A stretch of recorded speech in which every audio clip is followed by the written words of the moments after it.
There's one mindset hack that can get you almost anything you want in life. It's the art of being unbothered. And today we're going to talk about it. Hey there, I'm Jen. I am a coach and creator of the Aligned Life. And today I'd love to welcome you back to Aligned TV. Today we are talking all about the art of being unbothered because this is the one thing that can make it or break it in so many of the things that you want in life. Being unbothered, it can help you to manifest the things you want in life. It can help you to attract the relationships you want in life. So tell me, why aren't you doing this already? We all know the answer is because it is actually difficult AF to remain unbothered, especially in a world like we live in today. We are constantly being stressed out. We are constantly being shown news stories, gossip stories that get our emotions going. But letting every little thing manipulate your emotions is not good for you. It is really not good for you when it comes to manifestation. And it's also not good for you when it comes to just your overall mental health. So, why would you want to be unbothered? Being unbothered is such a magic trick in terms of manifestation. When you are talking about letting go and surrendering, it's really about the art of being unbothered. Being okay to be where you're at right now, as you are. And then, even when you get to where you want to go, you're still okay. Like you're still the same person. Everything is still sort of the same. That unbothered energy is super magnetic in manifestation. It's also magnetic when it comes to like dating, for example. The person who is unbothered has the power. The person who is in the relationship who cares the least, I don't want to say it like that, but kind of is like that, they tend to have more power than the person who cares too much. So I'm talking right now specifically about the beginning of a relationship, like when you don't know somebody. If you are overly emotionally invested in a relationship with a person you barely even know, and you're putting so much of yourself into that relationship, then the dynamics are off. It's the person who is unbothered, who has other plans, who has a life going on beyond this one date. That is the person who is the most magnetic and attractive. The person who feels desperate and clingy and is like latching onto you way too soon, that becomes the opposite of magnetic. That becomes repelling, right? So being super bothered and super emotionally into somebody before it's actually time, that is repellent energy. That is pushing things away from you rather than bringing things in. And this is exactly why being unbothered is key to so many things you want in life. The same thing could go for a job interview. Of course, you want to show up at the interview as your best self, presenting yourself in a good way. But ultimately, if you are looking too desperate and clingy, it does not matter who the other person on the other side is. They are going to automatically want to take two steps back. So learning how to keep yourself unbothered and to keep your energy in check, which is like basically keeping your energy inside of you instead of pushing it out there, that is the key to attracting so many things into your life. So learning how to let go and surrender and just let yourself be and let the world be, this is a superpower that we all need to learn how to do. And today I'm going to give you an easy 3-step formula so that you can start doing it right now. Step number 1, you need to understand that emotions are energy. When you are not in emotional control of your life, you are like a little ping pong ball being pushed around on the playing field of the universe. You are basically letting yourself get your attention and your energy drawn into all kinds of situations that are taking your power away. If you have never been taught how to emotionally regulate, then you need to understand this. Your emotions are being used against you. If you want to know how to control somebody, you figure out how to manipulate their emotions. We can see this in modern day advertising. We can see it on the way the news is always telling you something big and scary is coming to you, and you better find out what that is. Basically, when you don't have emotional control, you are more easily likely to be manipulated, to be controlled by outer forces, and more importantly, to just have your energy go to people, places, and things that you don't really want to spend it on. I know we live in the day and age of outrage culture. I know you can go online right now and get completely swept up in some internet argument, which might be for a totally worthy cause. But I just want you to be aware that when this is happening, it is depleting you. You need to start to think of your energy as a finite thing. So you wake up in the morning and like you have a wallet full of energy, like you have this much energy to get you through the day. However, if you are letting things upset you, if you are watching lots of very stressful news stories and you're the kind of person who gets wrapped up in them, which I mean, lately, I know that's all of us. If you're the kind of person who gets into these internet gossip fights and like wants to see all the tea and TikTok and all of that stuff, just understand that you are taking some of the energy that's in your wallet and you are spending it on these things. Again, maybe you want to do that. Maybe you want to get upset about certain topics. And of course, I would suggest that you do think about your fellow humans and think about where you actually want to do some activism work as just part of being a good human. But you do not need to have your energy sucked out of you literally through the news every single day. I'm not telling you not to be informed. I'm not telling you to stop watching the news forever, but I am suggesting that you take control here. So take control of where your emotions are going, where your energy is going. You are getting into the doom scrolling cycle and you're feeling worse and worse and worse, which I have done this recently, so that's why I want to talk about it. You need to start taking a break. You need to put the phone away, turn the podcast off, do whatever you have to do just to give yourself a little bit of space. Again, it's not about being uninformed forever and just pretending that none of that stuff is happening at all, but it is about bringing your energy back to you. If you are the kind of person who wants to do good work in the world, you have to make sure that you fill up your own cup first. If you have an empty cup, you have nothing to pour into other people. If you want to be a tool of good in the world,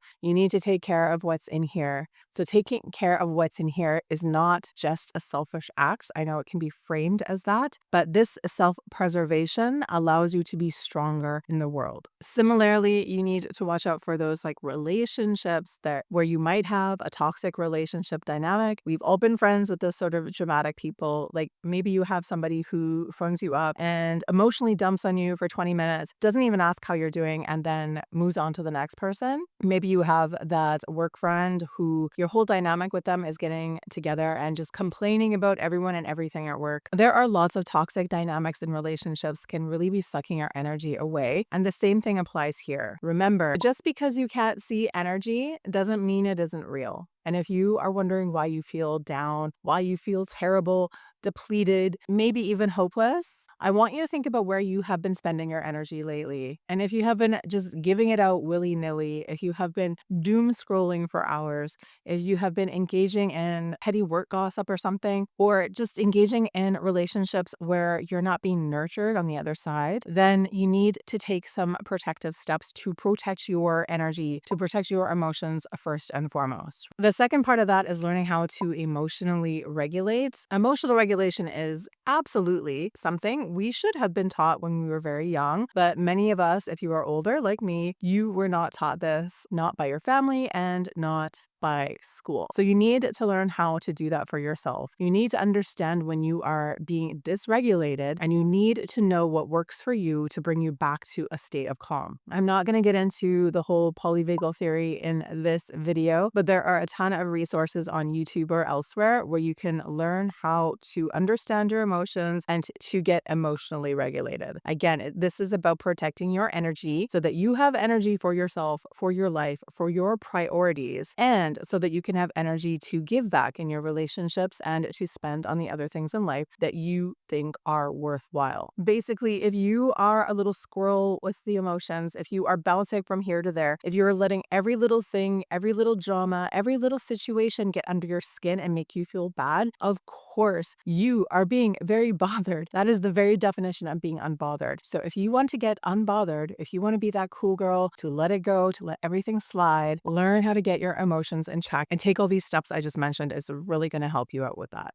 Step number 2, let them. Mel Robbins just came out with a book that is all about this, and I admit that I have not read it yet, but basically the way I understand it is that let them is a simple way of just letting other people be who they are, letting other people think their thoughts, have their beliefs, have their actions without us rushing in to try to control or manipulate that. This is a really difficult thing for many of us, especially if you are a people pleaser. People pleasing is actually a low key manipulative way for us to try to get everybody to like us. We are doing things for other people in order to get them to approve of us. So you are trying to manipulate their opinion of you by kind of forcing certain things onto them instead of just letting them know who you are, the person you are, without going overboard and just letting them think whatever they want to think about you. I love the concept of let them because it really is about just letting go and knowing where your boundaries are and what's yours to worry about and just letting go of the rest. Truthfully, no matter how much you want somebody to like you or no matter how hard you try, you can never actually get somebody to think the thoughts of you that you want. You can never make them like you or love you or approve of you, no matter what you do. And I know you've probably been in a dynamic like this before. Maybe you were the people pleaser,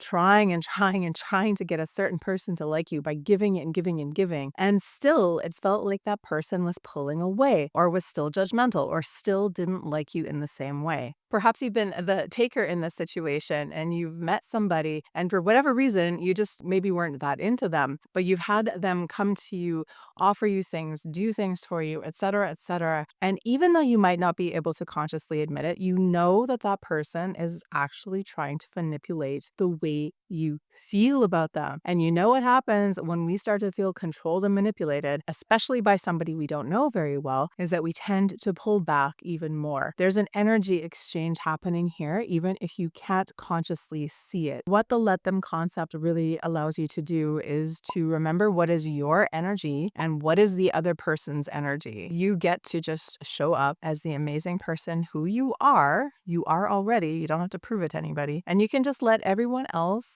decide from there how they want to see you or think about you or have you in their life. I know it's scary, but trust me, people will actually like you. People will actually want to be around you, even if you are not going above and beyond for that friendship or that romantic relationship. In fact, that's why friendships are so unique. These are our relationships where we are just showing up in a very non-transactional way. We are usually showing up and giving, and the other person is giving, even though it's not always smooth sailing and we have to do things that maybe we don't want to do sometimes, like go pick someone up from the airport. In the end, we are getting something out of this relationship. We're not constantly trying to convince that person that we are worthy of friendship. So the next time you sink into people-pleasing behavior, the next time you find yourself really wanting to ensure that your date really likes you, that this new person at work really likes you, etc., I want you to just take a step back.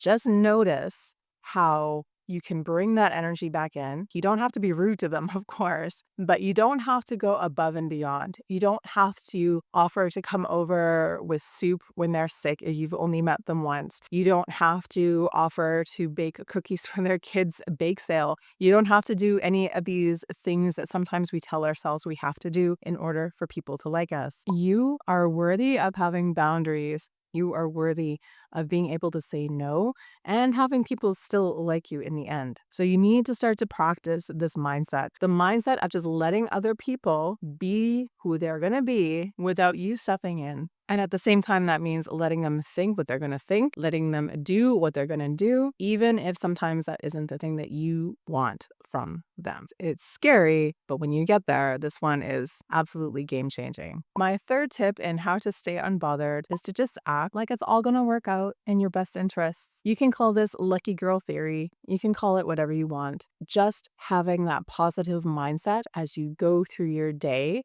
and go through your life will create a much better result for you. It'll let you stay calm in the moment, even though we live in a very uncertain world. We all think we know what our life is going to be like, but then we get dumped, or the job ends, or this ends, or that ends. These things can be very difficult to deal with. Trust me, I know. But what if you came to each and every situation with the attitude of, it's all going to work out for me? Okay, this job didn't work out. Something happened in this relationship. But you know what? I trust that I'm going to a better place. I trust that I'm going to be better off as a single person, or that eventually when I get into another relationship, that person is going to be much better for me. I trust that this job is going away right now, but that I have learned and grown from it, and that the skills I have learned here, I can take with me into my next position, which is going to take me to another level. Those are two very high stakes moments, which I know it might be difficult to wrap your mind around everything working out for you. But you can start off by taking this mindset through just a normal day. Like you're going to work and you miss the bus, but what happens if instead of having that mental freak out and all that mind drama about what's going to happen and why did this happen to me? What if you just thought, okay, that sucks, but it's all going to work out for me. I am trusting that the right things are coming my way. I'm doing the best that I can and I'm going to go to work and everything is going to be fine. What happens if you are going on a first date with somebody and instead of freaking out like, Oh my God, is this my person? Are they going to like me, etc., etc.? you just come to this like, hey, I'm going to go meet this person. I just trust that